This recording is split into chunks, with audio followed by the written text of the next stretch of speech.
Assalamualaikum warahmatullahi wabarakatuh. Perkenalkan, nama saya Ita Nurbitasari, kelas PJKR 24B, NIM 240701053. Di sini saya akan menjawab pertanyaan pada pertemuan ketiga dengan materi sejarah Islam, era Tabi'in dan Asy'ari Maturidi. Sebelum menjawab pertanyaan, saya akan menjelaskan mengenai sejarah Islam, era Tabi'in, dan Asy'ari Maturidi. Islam periode Tabi'in. Maksud dari periode Tabi'in adalah pasca kekhalifahan sahabat Ali bin Abi Thalib RA yang ditandai dengan munculnya sekte-sekte Islam yang banyak mendapat sorotan ulama dan ahli sejarah seperti Qadariyah, Jabariyah, Murji'ah, dan beberapa sekte lainnya. Sampai periode Tabi'in, istilah Ahlussunnah wal Jamaah masih belum muncul sebagai gerakan bersama. Istilah Ahlussunnah wal Jamaah memang telah muncul, misalnya dalam tafsir Ibnu Abbas, namun golongan yang secara substansial ada di dalamnya yakni tetap berpegang teguh kepada petunjuk Al-Quran dan As-Sunnah, tetap merupakan mayoritas. Golongan mayoritas ini sering disebut sebagai golongan as-salaf as-salih. Islam periode Al-Asy'ari dan Al-Maturidi.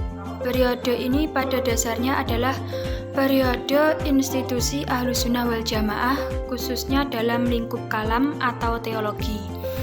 Karena sejak kemunculan dua tokoh besar, Al-Asy'ari dan Al-Maturidi, Ahlussunnah wal Jamaah semakin melembaga.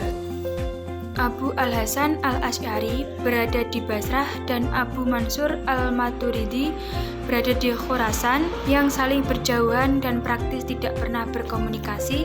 Secara kebetulan sama-sama berjuang menegakkan akidah Ahlussunnah wal Jamaah dan menolak paham Mu'tazilah yang terus berkembang dan mendapat dukungan politis dari Khalifah dan Daulah Abbasiyah, terutama Khalifah Al-Ma'mun, Al-Mu'tasim, dan Al-Wasik.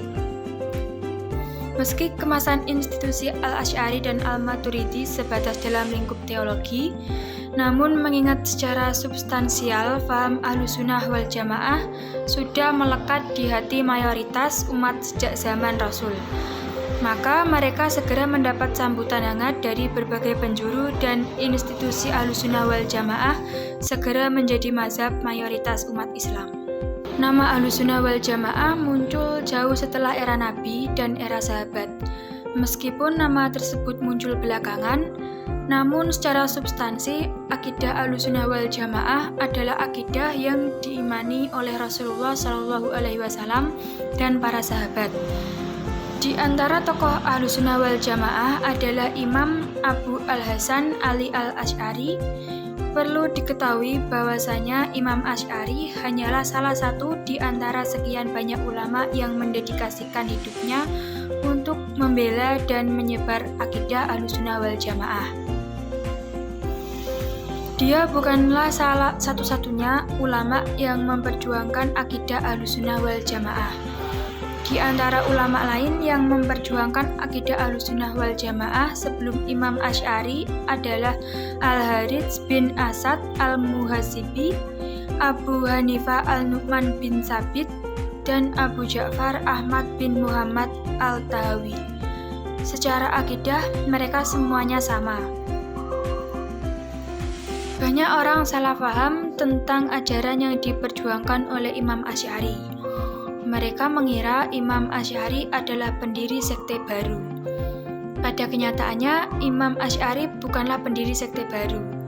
Akidah yang beliau anut dan perjuangkan secara substansi sama dengan akidah yang dianut oleh Nabi Shallallahu Alaihi Wasallam dan sahabat. Beliau hanya merumuskan akidah tersebut agar lebih mudah difahami oleh orang awam. Adapun secara substansi, akidah Imam Asy'ari sama dengan akidah Nabi Shallallahu Alaihi Wasallam dan para sahabatnya. Hal tersebut dapat dilihat dari karya-karya Imam Asy'ari sendiri seperti Al-Ibana an Usul Al-Diyanah, bahwasanya beliau selalu mendasari akidah yang dijelaskannya di dalam kitab-kitabnya dari Al-Quran dan As-Sunnah. Dalam bukunya yang berjudul Maqalat Al-Islamiyin, Imam Al-Asy'ari berkata, ini adalah perkara-perkara yang mereka atau salafus soleh perintahkan, pergunakan, dan riwayatkan. Dan kami berkeyakinan sama dengan semua perkara-perkara yang kami sebut ini kami juga bermazhab dengan hal itu. Dan tidak ada pertolongan kami kecuali dengan Allah. Dia adalah kecukupan kami dan Dia adalah sebaik-baik zat yang dipasrahi dan dimintai pertolongan. Hanya kepadanya kami bertawakal dan kami akan kembali. Dalam bukunya yang berjudul Maqalat Al-Islamiyin, Imam Asy'ari berkata, Ahlus Sunnah dan para ahli hadis berkata bahwa Allah tidak berupa jisim dan tidak menyerupai apapun. Mereka tidak berkata sesuatu kecuali apa yang mereka dapati di dalam Alkitab atau hadis yang diriwayatkan dari Rasulullah SAW. Dan dengan ini saya berpendapat yang sama dengan hal itu. Pengakuan Imam Asy'ari ini diakui oleh para ulama setelahnya, bahwasanya memang akidah beliau adalah akidah yang sama dengan akidah para nabi dan sahabat. Sebagaimana yang dikatakan oleh Imam Subki di dalam tabaqatnya, ketahuilah sesungguhnya Abu Al-Hasan Al-Asy'ari bukanlah pembuat pendapat baru. Beliau juga bukan pembuat mazhab baru.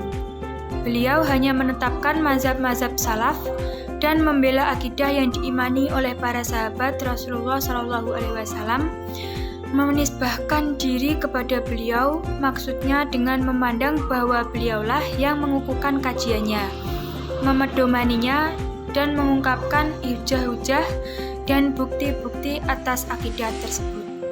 Maka orang-orang yang mengikuti beliau dalam hal metode menetapkan dalil dinamakan Asy'ari atau orang yang bermazhab Asy'ari. Di antara penyebab para ulama mengunggulkan Imam Asy'ari dibanding para imam yang lain yang sama-sama memperjuangkan akidah Ahlussunnah wal Jamaah seperti Abdul Aziz Al-Makki, Al-Haris Al-Muhasibi, Abdullah bin Kulab adalah beberapa ulama seperti Ahmad bin Hanbal lebih memilih diam, tidak mau menanggapi ajakan debat tokoh-tokoh di luar Ahlussunnah wal Jamaah seperti Mu'tazilah. Mereka memilih sikap seperti itu karena khawatir syubhat-syubhat ajaran di luar Ahlussunnah akan semakin populer di masyarakat dan justru ikut menaikkan pamor mereka. Para ulama seperti Imam Ahmad bin Hanbal bahkan tidak berkenan membuat sebuah buku yang berisikan tentang jawaban terhadap syubhat-syubhat aliran yang berkembang pada masanya. Sehingga hal ini menjadikan Mu'tazilah menganggap bahwa Ahlussunnah lemah secara hujah. Akibat dari hal ini, Mu'tazilah justru menjadi aliran resmi negara di masa kekhalifahan Al-Ma'mun dan Al-Mu'tasim. Hal ini menjadikan pemikiran Mu'tazilah seperti masalah kemakhlukan Al-Quran semakin tersebar di masyarakat. Kedua, yaitu tokoh-tokoh Aswaja yang melakukan perlawanan pemikiran seperti Al-Haris Al-Muhasibi dan Abdullah bin Kulab tidak sepopuler Imam Asy'ari, dan buku-buku yang dibuat oleh mereka tidak komprehensif sebagaimana buku yang dikarang oleh Imam Al-Asy'ari. Saya akan menjawab soal pertemuan ketiga, yaitu jelaskan mengapa aliran Asy'ariyah dan Maturidiyah disebut aliran yang paling layak mendapat predikat firqah najiyah atau aliran yang selamat. Aliran Asy'ariyah dan Maturidiyah disebut aliran yang paling layak mendapat predikat firqah najiyah atau aliran yang selamat karena akidah yang dianut dan perjuangkan secara substansi sama dengan akidah yang dianut oleh Nabi SAW dan sahabat. Sekian, terima kasih. Mohon maaf apabila ada kesalahan. Wassalamualaikum warahmatullahi wabarakatuh.